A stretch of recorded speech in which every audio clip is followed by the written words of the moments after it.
सरस्वती त्रियं दृष्ट्वा वीणा पुस्तकधारिणी हंसवाहसमायुक्ता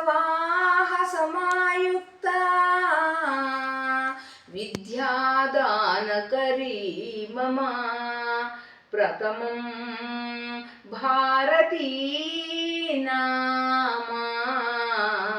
द्वितीयं च सरस्वती तृतीयं शारदा देवी चतुर्थं हंसवाहना पंचमं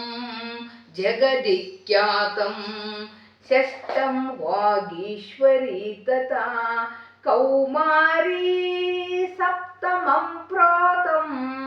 अष्टमं ब्रह्मचारिणी नवमं बुद्धिधात्री च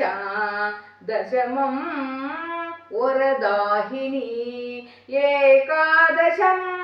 शूद्रघण्टा द्वादशं भुवनेश्वरी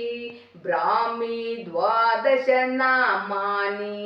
त्रिसन्ध्यं यः पठेत् नरः सर्वसिद्धिकरी तस्या प्रसन्ना परमेश्वरी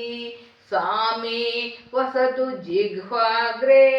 ब्रह्मरूपा सरस्वती ब्रह्मरूपा सरस्वती ब्रह्मरूपा सरस्वती।